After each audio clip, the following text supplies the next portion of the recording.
కామారెడ్డి జిల్లా నాగిరెడ్డిపేట మండల గోపాల్పేట్ గ్రామంలో ఉన్న కేరళ పాఠశాల యాజమాన్యంపై చర్యలు తీసుకుని పాఠశాల గుర్తింపు రద్దు చేయాలని కలెక్టర్ భారతీయ విద్యార్థి మోర్చా ఆధ్వర్యంలో ఫిర్యాదు చేయడం జరిగింది. ఈ సందర్భంగా భారతీయ విద్యార్థి మోర్చా రాష్ట్ర కార్యదర్శి జీవీఎం విఠల్ మాట్లాడుతూ విద్యార్థుల నుండి అధిక ఫీజులు వసూలు చేస్తూ మౌలిక సదుపాయాలు కల్పించకుండా విద్యార్థులను మానసికంగా ఇబ్బంది పెడుతూ ఫీజులు కట్టకపోతే ఇష్టానుసారంగా దౌర్జన్యంగా దాడి చేసి వాతలు వచ్చే విధంగా కొడుతున్నారని ఆరోపించారు. గతంలో ఇదే విధంగా జరిగితే జిల్లా విద్యాశాఖ అధికారికి ఫిర్యాదు చేయడం జరిగింది. కానీ నోటీసులు ఇచ్చి చర్యలు తీసుకోలేకపోయారని మండిపడ్డారు.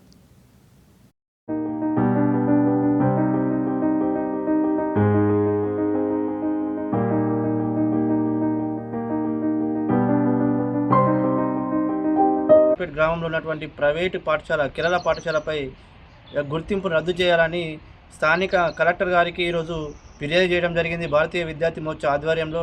ఎందుకంటే ఫీజులు కట్టలేదని ఒక విద్యార్థిని అక్కడ ఉన్న టీచర్ అలాగే మేనేజ్మెంట్ కలిసి ఆ విద్యార్థిని కట్టెతో చితకబాదడం జరిగింది.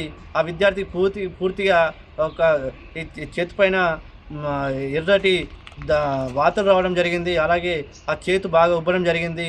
దీనిపైన స్థానిక ఎంఈఓ గారికి వివరణ అడిగితే నేను ఈరోజు అందుబాటులో లేను, నేను మాట్లాడతా, నేను చర్యలు తీసుకుంటా అనడం తప్ప ఎక్కడ కూడా స్కూల్ విజిట్ చేసి ఏం జరిగింది అనేది కూడా ఇప్పటివరకు ఇంకా రిపోర్ట్ ఇవ్వలేదు డిఓ గారికి. అలాగే డిఓ గారికి కూడా వినియోగించడం జరిగింది. సరే ఈ ఘటనపై పూర్తి విచారణ చేపట్టండి. గతంలో కూడా ఇదే స్కూల్ పైన అనేక పలుమార్లు మేము ఫిర్యాదు చేసినాం కానీ మీరు యాక్షన్ తీసుకోలేరు. అలాగే స్కూల్